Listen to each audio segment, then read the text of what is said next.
This show is presented by the 323 Network. You can watch all your favorite 323 friends and shows on the 323 Network YouTube channel, follow us on all social media platforms at 323Reid, and support us as we continue to grow at patreon.com/323Reid. That's 323REID.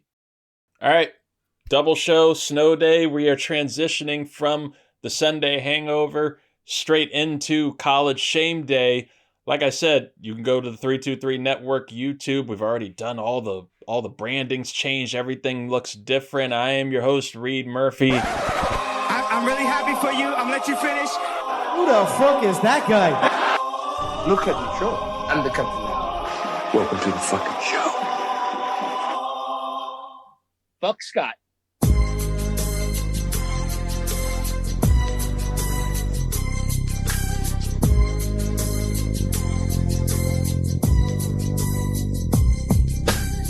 Not so fast, Reid. Oh, Lee. This is my show.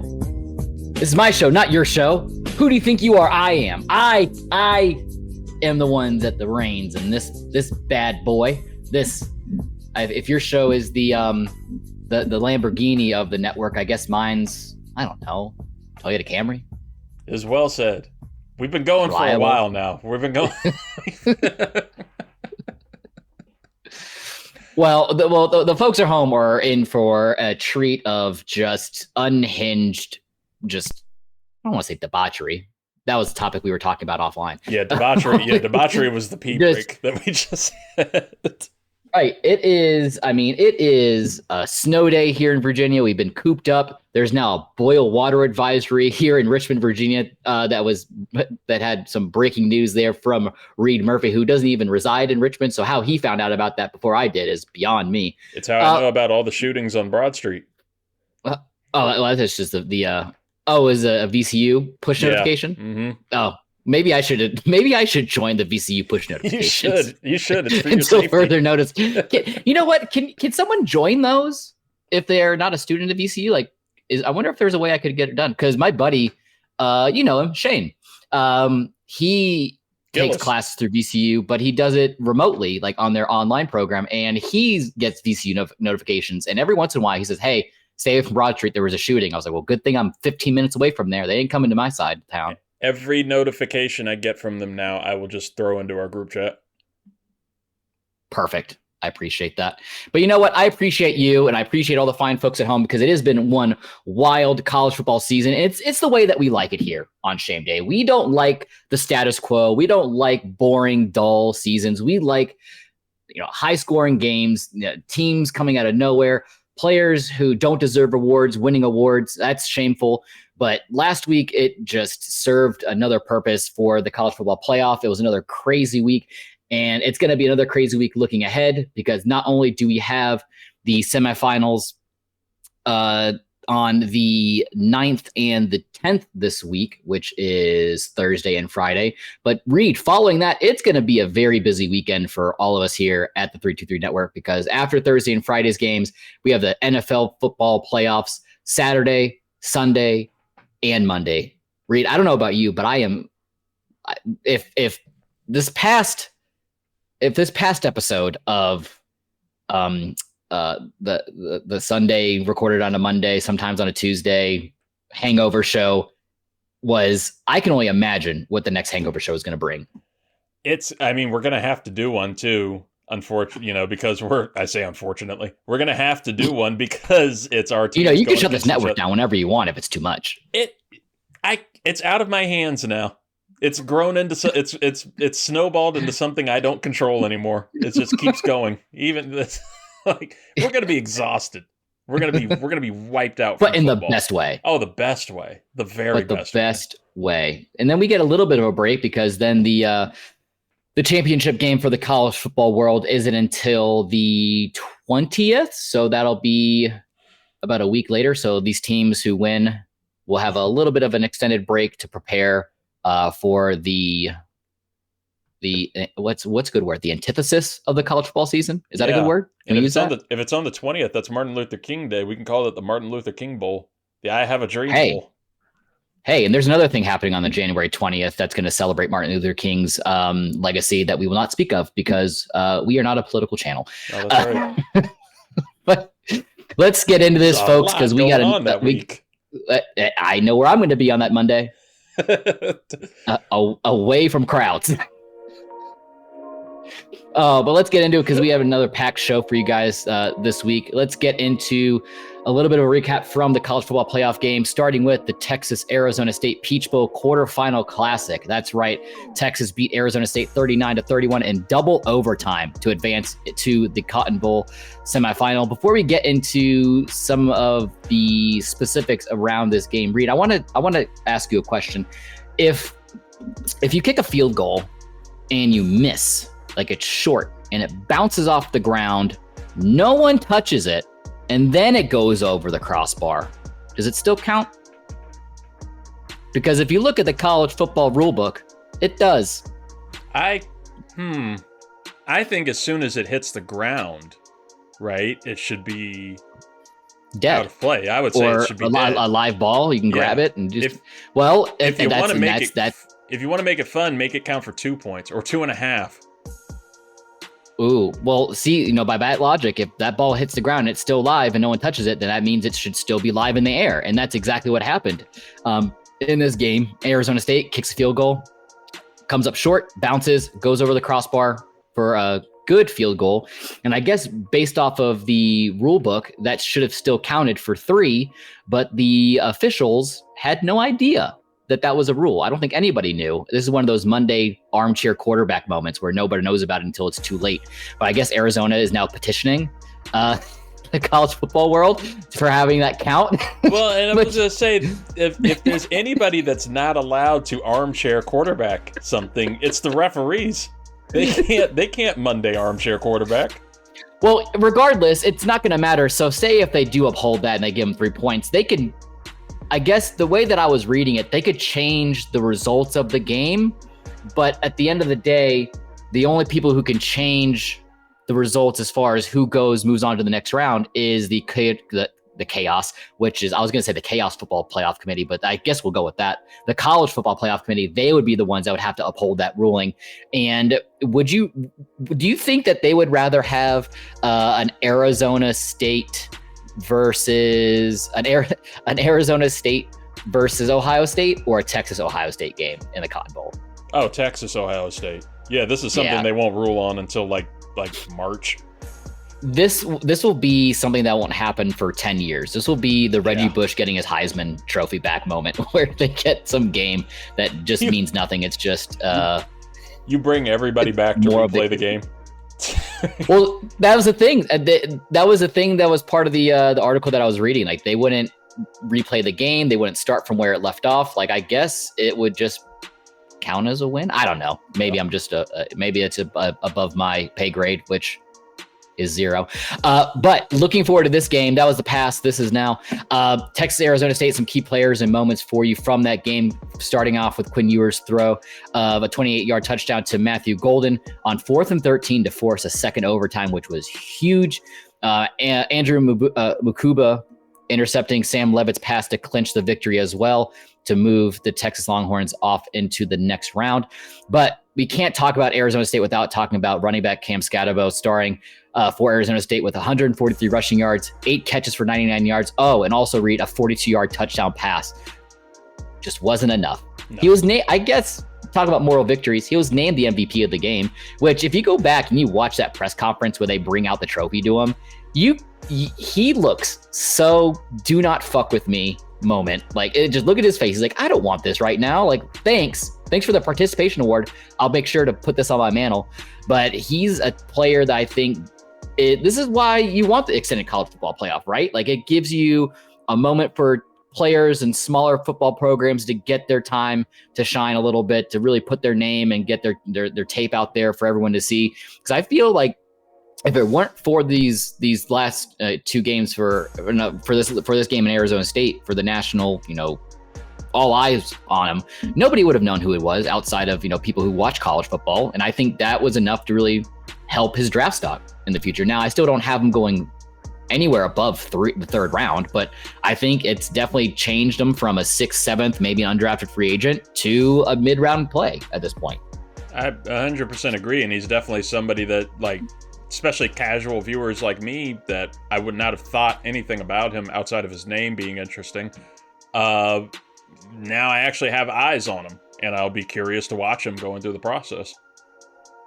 Right. And speaking about Arizona State, overcoming a slow start, nearly pulled off a major upset, controlled the clock, and outgained Texas 510 yards to just 375. I mean, they made a remarkable turnaround after a 3-9 season last year under coach Kenny Dillingham. Previously offensive coordinator at Oregon, and before that, Florida State. And of course, if you go to Florida State Reddit and Facebook pages and blog posts and all this stuff, people saying congrats to Kenny Dillingham, and they always knew he was going to be able to do this. I don't want to hear it, because there were too many fans coming out of Florida State who was calling for his head to get out of Florida State. And he goes to Oregon, and now he goes to Arizona State and having success there and turning that program around. And I think moving forward, especially in the Big 12, and you're seeing the vacuum that's now being created with Colorado's departure of their 2 marquee stars and big question marks in that program, what's going to happen, and seeing if Arizona State can parlay the success into next year. As far as some key takeaways for both teams, though, Texas displaying toughness, but must improve to compete for a national title. It's nice that they played an Arizona State team. Hopefully they can get some of these cobwebs off, because they're going up against Ohio State, which they will exploit you 1,000% of the time. Arizona State, gained some more national respect despite missed opportunities, especially with this heartbreaking loss. Next up for both teams, like I mentioned, Texas facing off against Ohio State in the Cotton Bowl semifinal on January 10th. And Arizona State will be opening up their season August 30th against who, Reid? Northern Arizona. Yay. I didn't even know Northern Arizona, A, was a school, and B, had a football program. And I think that is one of the better candidates that we can give you here on College Shame Day. That's become a main staple of these smaller football programs and schools, about who we're going to have to workshop a title for this segment that's just impromptu every week. But who do we know that is played, or a notable alumni from the Northern Arizona Lumberjacks football program? That's right, the Lumberjacks. Look at that logo. That's quite a logo. That's great. I love it. You know what? I have a special place in my heart for teams who name their programs something very obscure, like the Lumberjacks, which I didn't think there were a lot of Lumberjacks in Arizona, but hey, oh well. I can. It's a short-lived segment this time. I can give you Derek Mason. And that's really about it. Yeah. Wow. Derek Mason, football coach. Yeah. And interesting one. We have Raul Hector Castro. He's a Mexican American politician, diplomat, and judge. Yeah. He's 14th governor of Arizona, and yeah. Well, I'm sure we'll be getting your Google fingers here, typing away again, because we still have a couple other obscure teams coming up here in a second. All over them. Ohio State, Oregon. Talk about redemption for the Buckeyes in the Rose Bowl. Ohio State dominating Oregon 41-21 to advance to the Cotton Bowl semifinal. I don't want to say that Ryan Day proved us wrong, Reid. I don't want to say that. Now, you always ask me a very specific question during the NFL season about the Las Vegas Raiders, if they're for real. And I'm going to ask you that same question, but I'm going to spin it a little bit. Is Ryan Day for real? I think he's for real motivated. I think he got a little bit of a fire under his ass. I don't want to say yet that I was wrong. I don't want to, and I'm quick to say that I'm wrong on this network. But Ohio State has played their ass off these first 2 games in the playoff, and I didn't expect them to beat Oregon that way. That really threw me for a loop. That threw me as a team that's really playing for its coach. And I think he's got those guys motivated. I think he's got them really willing here. And I can truly see Ohio State winning it this year. But I still, I need them to do it for me to really say that I was wrong. He needs to win for me to say that I was wrong. Right. And I think I firmly believe, outside of that one loss for Oregon against Ohio State in the postseason, they went undefeated this year. They beat Ohio State, I believe, in week 7, 32-31. But I feel that that Ohio State team, especially anchored by Will Howard's arm, and Jeremiah Smith caught 2 of his 3 long touchdown passes in a 34-point first half. Wide receiver Emeka Egbuka hauled in a 42-yard touchdown pass. Oh, yeah, and Trevion Henderson broke a 66-yard touchdown run. I think it got away from Oregon too much, too fast, and I think that team, who really didn't go up against anybody of note, I feel like that roster, they rolled over a little bit there for Oregon, and they just said, you know what, we give up. And then it was just a little bit too little too late kind of situation for the Ducks. Speaking about Coach Ryan Day, had a heavy emphasis post game on the resilience, telling his team about the rare opportunity for a second chance. And like you said, I think he lit that fire underneath all his players' asses at this point, because looking ahead, you have Texas, which isn't going to be an easy route to get over them. And then the winner of the Penn State Notre Dame game in the Orange Bowl, either one of those teams could, shock you. But 3 of these 4 teams in the semifinals, their head coaches are on the hot seat. You have Marcus Freeman in Notre Dame. You have James Franklin in Penn State. You have Ryan Day in Ohio State. Steve Sarkisian, I think, of the 4 head coaches still alive in the college football playoff, is the only one without any kind of risk of losing his job, even if he does drop this game in the semifinals. But before we get into any further, since we're talking about it right now, do you see one of these 3 head coaches without a job and in the kind of that carousel of the college football head coaching world after the playoffs are all said and done? Only 2 that I can see it with is Ryan Day at Ohio State and James Franklin. And that is purely if they lose in this semifinal. And I think depending on how they lose, if Ohio State gets embarrassed, gets their ass whooped right there, I think there could be talks of Ryan Day. I think honestly the highest percentage here though is James Franklin. If Penn State gets destroyed, embarrassed, looks like they don't belong against Notre Dame, which I don't think is going to happen, then I think Franklin could get canned right there. Here's my proposition for you. And all for your folks at home, let me know. Go to the official 323 College Shame Day Instagram page at 323 College Shame Day. Let me know if my idea is too crazy. Let me know if it's too crazy, but I got one for you, Reid. Let's look ahead real quick before we move any further. Mm-hmm. Ohio State, they win the Cotton Bowl, they go to the championship. Penn State, they win the Orange Bowl, they go to the championship. Yeah, James Franklin, Ryan Day, a Big Ten championship. Both these coaches are very much on the hot seat about staying with their respective programs. Have this be a WWE ladder match for your job. Whoever wins keeps their job. Whoever loses their job. Have it be like that. Or like you're doing street racing for your pink slip for your car. Like have that be on the line. Add an extra layer of just intensity to a game that's already going to be extremely hard fought. I don't know if you're with me or not because you just muted. It's funny. I was unmuted and then I muted myself. So play yourself. I think it could be appropriate with Netflix getting WWE this week. Why not? It's appropriate. I love it. Speaking about the game before I move further into the College Shame Day game, Bowl of the week, Ohio State, like I mentioned, scored on 6 of their first 7 drives with 4 plays over 40 yards. Jeremiah Smith had 7 catches for a season high, 187 yards. That is one wide receiver I cannot wait to come out of college to go into the NFL, especially with my Tampa Bay Buccaneers probably going to be losing Mike Evans here the next couple of years. Once he leaves, bring him in. That would be amazing. A couple key takeaways for both teams. Ohio State securing the largest margin of victory over a number 1 team in school history and a strong contender for the national title. And as for Oregon, a season-defining disappointment after a stellar run.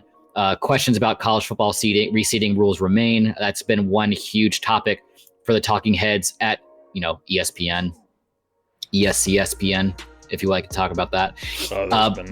There's been a lot of looking forward there. Yeah, I mean, it's a learning curve. This is all new. I mean, you can easily see that they're going to expand the college football playoff pool from the current 12 to maybe 14 teams. Maybe look into receding like the NFL does. Who knows? But all I know is just there's no perfect formula, so you kind of have to take it in stride. And then for Oregon, opening up their 2025 campaign at home against Montana State. So Reid, you know what to do. Let's see if we know anybody from Montana State while we're talking about Penn State advancing to the college football semifinal with a commanding Fiesta Bowl victory over Boise State, 31-14. Penn State's Drew Allar, quarterback, threw 3 touchdown passes. The Nittany Lions defense limited Boise State's Ashton Jeanty to 104 yards, rushing on 30 carries, which that's still nothing to sneeze about. It's definitely in the realm of his production that he's done this season so far for Ashton Jeanty. That is definitely more lackluster, but it's still nothing to be upset about if you're Ashton as far as your performance goes. Nick Singleton's 58-yard touchdown run sealed the game in the third quarter, while Zachy Wheatley recorded an interception and a fumble recovery for the Lions.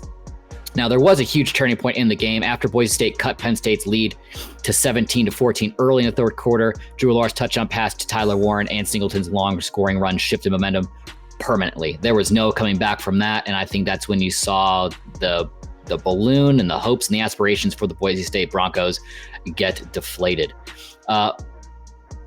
As far as any kind of key takeaways for each team, for Penn State, the Nittany Lions displaying dominance on both sides of the ball, also making a strong case for the national title contention. Maybe that plays more that they're playing a really strong group of 5 team. Maybe they're real, maybe they're not for real, but who knows? We'll see this week.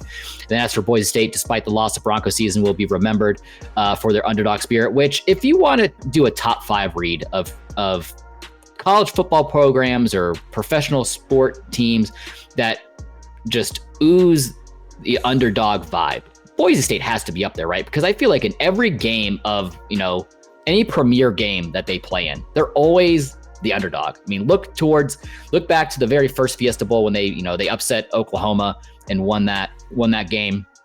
Now, am I crazy for always feeling like they're the underdog and they just always have that moniker associated with them, or are they just that just how it had shaped out this week? No, they 100% give off underdog vibes. That's a good top 5 for us to do on the next crossover show of top 5 college football teams that ooze underdog. I like that. Boise State, Iowa. Yeah, I like it. But one team that I'm not going to need to look up for any kind of notable people, because this program is fairly notable, is South Florida. Boise State will be opening up their 2025 season also on August 30th against South Florida, while Penn State looks forward to playing Notre Dame in the Orange Bowl January 9th. Reid, do you have anybody for me for Montana State? I'm getting Montana State. Weirdly, what popped up first was Georgia Gwinnett College, notable alumni. So I have I have Drewski. Georgia Gwinnett. Yeah. That's in Montana, right? Yeah, Drewski right there. Wait, Drewski's from Montana State? From Montana State, no, we have John Dahl, Steve Daines, and Brian Schweitzer. Moving on to the Sugar Bowl.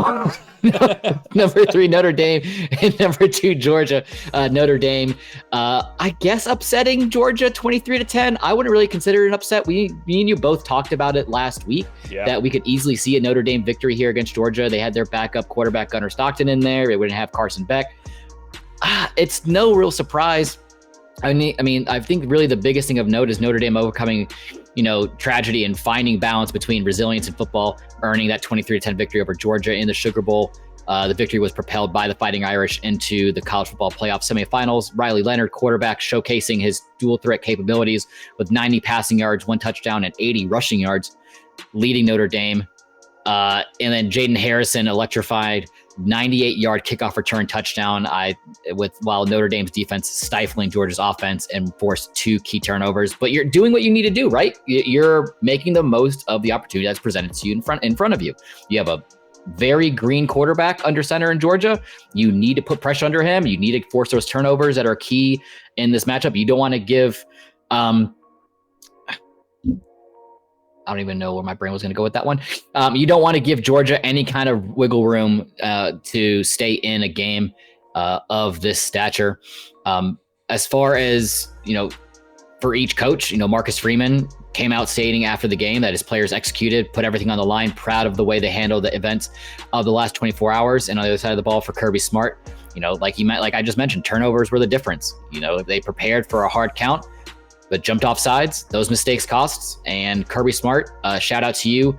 Well wishes and prayers for you and your family. He lost his father due to complications from hip surgery recently. So want to really, talk about just adding injury to insult at this point. That's the term, right? Insult to injury. That's the way we want to say that. Salt on the wound. You lose the game. You lose, a cornerstone person in your life like your father. Nobody ever wants to go through and experience something like that. So shout out to Kirby Smart. Hopefully him and his family are able to get through everything, especially during the holiday season. And look forward to their 2025 campaign, August 30th against Marshall. We are Marshall. That's right. Shout out not Jerry Rice. Shout out Randy Moss. But you know what? Shout out Jerry Rice too.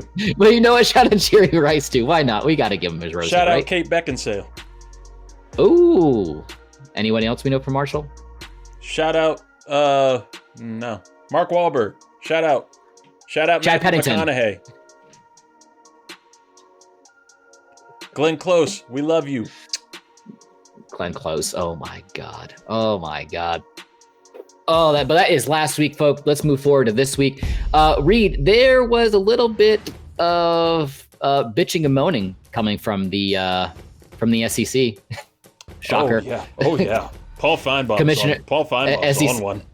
Hey, him and his Dumbo ears must have flown away because I haven't heard nary a peep from him with this college football playoff, how it's shaked out, and I can't be more excited.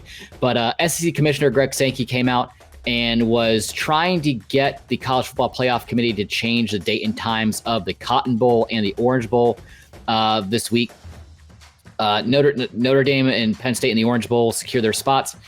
That is still scheduled for Thursday at 7:30. This all is kind of stemming from the Sugar Bowl delay due to tragedy. We haven't talked about it a lot here, but for people who might be living under a rock, pickup truck attack in New Orleans delayed the Sugar Bowl for 18 hours to ensure safety, the tragedy resulting in 15 deaths and multiple injuries. So again, prayers, well wishes to all the families and victims that are involved there. This is a very disgusting act that happened from an individual that had probably a lot more issues than were really known to anybody in his life. So, this is where mental health should be at the forefront of everyone's mind. Check in with everybody. It could be someone who you could never see acting this kind of a way. But that's all it takes is just some kind of break, and this stuff happens. And if you're in highly congested areas like New Orleans during these moments, head on a swivel because you never know what could happen. Nope. Fully agreed. Thoughts and prayers to them. Sankey's concern about the turnaround time. Sankey raised concerns about Notre Dame having less rest time than Penn State. Penn State has a longer break, having last played on New Year's Eve, while Notre Dame played on Thursday, which is, good on him for looking out for Notre Dame, at least. I guess I don't think Notre Dame deserves it because they don't want to pledge their allegiance to any conferences. They like being independent and not needing no man, but good on him. College Football Playoffs Director's explanation, Rich Clark, cited logistical challenges for not changing the schedule, including team schedule, stadium availability, and fan travel arrangements, which makes sense. There's a lot of money tied up into this, not only to be made, but also to be spent. So it makes sense not to move anything about the game. He also emphasized the complexity and disruption that changing the games would also cause. But let's move into that college football semifinal, Reid.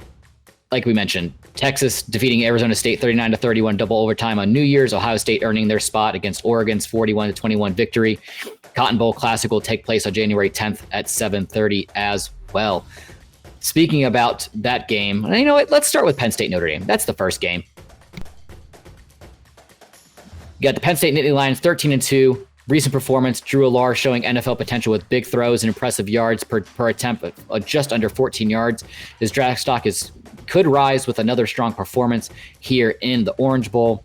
But, their X factor for Penn State, defensive end Abdul Carter. We spoke about him on the Hangover show when we talked about, the top 15 picks this year. Big Ten Defensive Player of the Year and a key edge rusher for the Nittany Lions. His health is uncertain, but his return could boost the Penn State defense.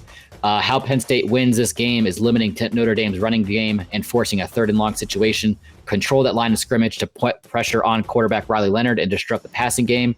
On the other side of the ball, Notre Dame Fighting Irish, who are also who are 13-1, recently in the Sugar Bowl, strong defensive performance, especially against Georgia, forcing key turnovers, sacking the quarterback multiple times. Their offense did struggle, but quarterback Riley Leonard was a key playmaker. That is going to be the X factor for Notre Dame. Riley Leonard was critical in the Sugar Bowl, contributing both in the air and on the ground. Again, Penn State's defense, he'll need to carry more of an offensive load to get the victory. As for Notre Dame as a whole, continued defensive dominance, pressure on quarterback Drew Allar and forcing turnovers, special teams. That is another key to winning this game for Notre Dame. Likely a big kickoff return, maybe. That might help a little bit. Try to keep them close, and avoiding penalties will be crucial for victory for Notre Dame. Now, before we get into the Cotton Bowl Classic, Reid, who do you got? Penn State, Notre Dame. If you had to put all your money going to Vegas, like we think Tyreek Hill's going to be doing, all your money onto one of these teams, who do you got? I'm going to take, it's a tough one, man, on this one, but I'm going to take Penn State here. I'm taking Penn State in this one. It goes against what we were saying last week with, being able to see Notre Dame roll all the way through on this one, but I like Drew Allar. I like Drew Allar a pretty decent amount. I've liked what I've seen from him, and I think that just like how we're seeing how motivated Ryan Day is to keep his job and to prove doubters wrong and to finally get something going, I think James Franklin is seeing that this is the time right now. This is the opportunity. I can see Penn State continuing to roll on the momentum here and picking up the win because they just fucking flat out need this. And it's frankly, it's time. It's past time for Penn State to get there right now with James Franklin. I think this is the opportunity. And again, something big that we haven't really gotten to mention too much. This is going to be a historic opportunity because no matter what, the winner from this game is going to produce the first black head coach to coach in a national championship game. So it's going to be pretty awesome. Pretty awesome opportunity for Marcus Freeman and James Franklin. Representation matters, Reid. I don't care what you say and how much you're against that statement, but representation matters in this world. It does. You know what? I like your breakdown, and I like your unintentional joke of frankly. Yeah, Franklin-y. But you know what? I'm going to disagree with you. I'm going to go with Notre Dame. I'm going to go with Notre Dame in this game with Marcus Freeman. Talk about top 5 hunks in college football. God, top 5 hunks in just the world. Sports. Yeah. Strong jawline. I mean, I would love to know what his mewing regiment is there in South Bend. But no, I'm going to go with Notre Dame. I think they're the little engine that could. I think James Franklin's going to shit his pants. And this is what college football wants, right? If you can't get a Georgia, if you can't get an Alabama, if you can't get one of these marquee blue blood, I know that's a basketball reference, but if you can't get one of these marquee football programs in college football to go to the championship, you have one in Texas on the other game. But this, Penn State, yeah, you got the Joe Pa legacy there. They've been around for decades, blah, blah, blah, blah, blah, blah. But what bigger name in the college football title game than Notre Dame? They haven't been relevant in decades. This is the closest they've gotten to the college football title game in years. So I'm sure they are salivating right now having the Fighting Irish in the title game. And also shout out to one of the biggest supporters of not only College Shame Day, but the 323 Network, my brother Eric, who is also the biggest Notre Dame fan that I know. He has seen success in college football, I think, in his lifetime. I have a couple times, not as of late, but in my lifetime. So I would like to see that for him, even though he is a dirty Patriots fan. But moving on. At that, if for Eric, let's go Notre Dame. Let's go Notre Dame for the it's another chance to shit on Brian Kelly. We love chances to shit on Brian Kelly, and to see Notre Dame have this kind of success post Brian Kelly while LSU's doing their thing. Come on. Listen, and if you need another person to have a reason to shit on or to laugh at being shit on, it's going to be Ryan Day. That's right, the Goodyear Cotton Bowl Classic of number 5 Texas and number 8 Ohio State. January 10th at 7:30. Texas Longhorns, who are 13-2 on the season, recently struggled with offensive identity, alternating between strong and weak rushing performances. We mentioned this not last week on Shame Day. We talked about this on Ricks versus Gricks with Quinn Ewers, who potentially might be returning for another season. Maybe not at Texas, because I know they really want to get Arch Manning out there under center in 2025. Maybe for another team. Ole Miss. Call my shot now. But I think he's really going to have to play his ass off, really prove it on why he deserves the NIL money that he's kind of commanding at this point. But a key factor for Texas is going to be that rushing attack will play critical against Ohio State. Offensive tackle Cameron Williams' potential return could make the biggest difference. But my X factor for Texas, it's not Quinn Ewers. It's tight end Gunnar Helm. That's right, Gunnar Helm, key contributor in the previous game with clutch performances, especially an overtime win against Arizona State. So look for a huge performance out of Gunnar Helm. How they'll win, though, folks, maintaining a strong defense, number 1 in the country, and improve offensive line play, hopefully with, like I said, offensive tackle Cameron Williams returning. Set the tone with dominant play on both sides of the ball, similar to Michigan's blueprint against Ohio State earlier on this year. If anything, they just need to contact Michigan and say, "Hey, what did you do? Let's get the insight from Michigan, from the Wolverines, see what went right, what they did well, and kind of replicate that against Ohio State." And as for Ohio State, 12-2 on the season. Recently, Jeremiah Smith is a dominant force, contributing significantly to Ohio State's offense. Ohio State had an impressive Rose Bowl win with Smith's standout performance, but I'm looking at running back Trevion Henderson, who's another one of these running backs who are going to be in a very deep running back class for the NFL draft. Reid, he's going to be a guy to watch climb up a lot of people's draft boards. His consistency will complement the passing game and keep defenses on their toes. And also for Henderson, he is that X factor. Strong running game paired with Smith's receiving could overwhelm Texas's defense. But what they really need to do to win is continue strong play on offense, especially from Smith. Leverage a healthy and confident Will Howard. I'm really interested to see how he performs when the lights shine brightest. He's that quarterback transfer from Kansas State. He's played very well up to now, but as we keep progressing with this college football playoff, it means more and more and more, and really put pressure under Texas quarterbacks Quinn Ewers, and keep that defensive front strong to disrupt the offensive flow. But with all that being said, Texas, Ohio State, Reid, I think I know who you got. Who do you got? I don't want to go this way because I don't want to be wrong, right? But I'm not going to be spiteful. I'm taking Ohio State in this one. And I'm going to tell you why. I'm going to take Ohio State in this one because I've taken a turn a little bit on Will Howard. I'm liking his game. I'm liking his play, but it's primarily this Ohio State defense. And I've been waiting for that Quinn Ewers game, right? You stay on the edge of your seat with those turnover opportunities that he can present. This is a defense and a lineup of talent on that defense that is going to take control of those opportunities. They're going to create them and I think twist Quinn Ewers' head a little bit to make him have those moments. And if you can do that early and rattle Texas, Ohio State won't have a problem with them rest of this game. So I don't want to be, I was a big proponent of Texas making it to the Natty this year and potentially winning it, and Ohio State not getting close and Ryan Day getting fired. I'm leaning the opposite route now. I think this Ohio State team is motivated enough to do it and will present enough of a problem to Quinn Ewers that Texas doesn't even get a chance in this one.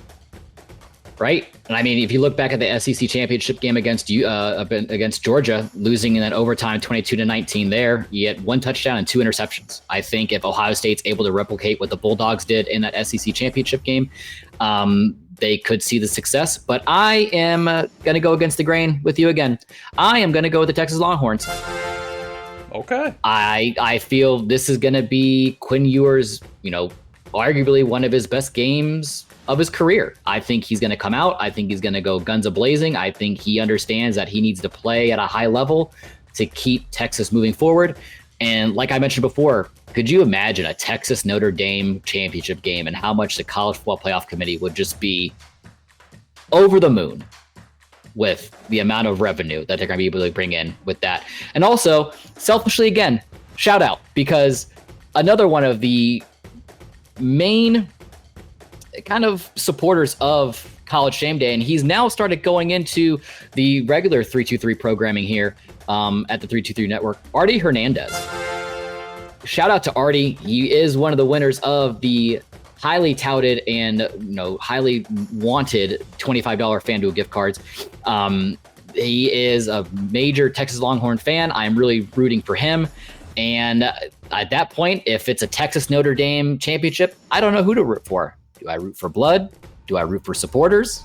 I don't know what to do. And then I'm going to be in the weeds with whoever I pick. But yeah, give me Texas. And it's going to be a very high scoring game. I think that's one thing we can both agree on at this point. 100%. I'm full agreement on that.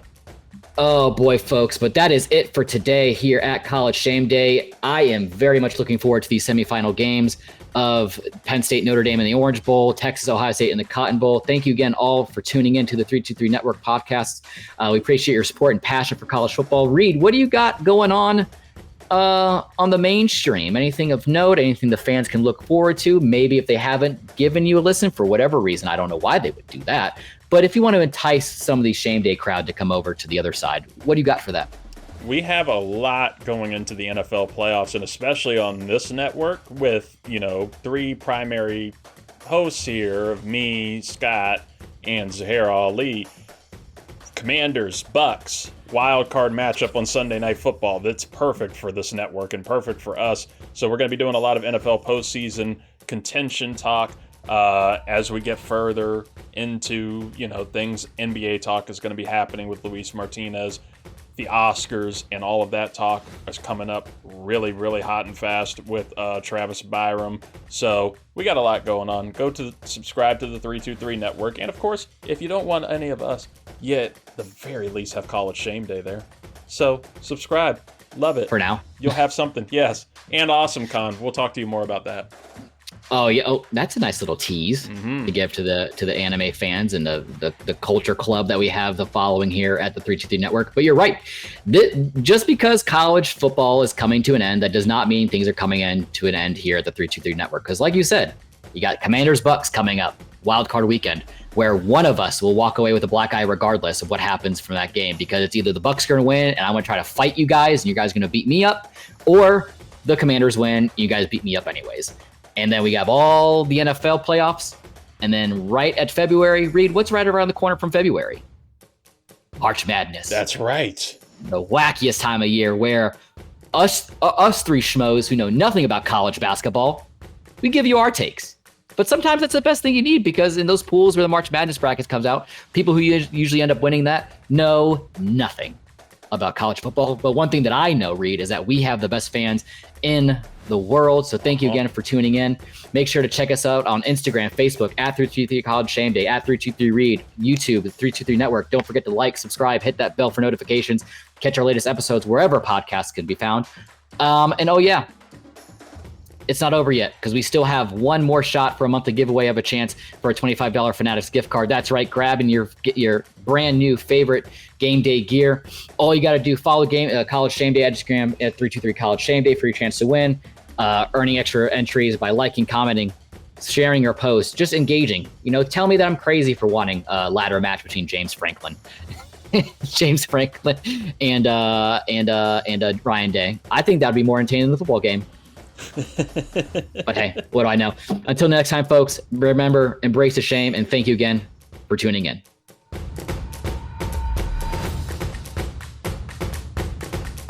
Georgia.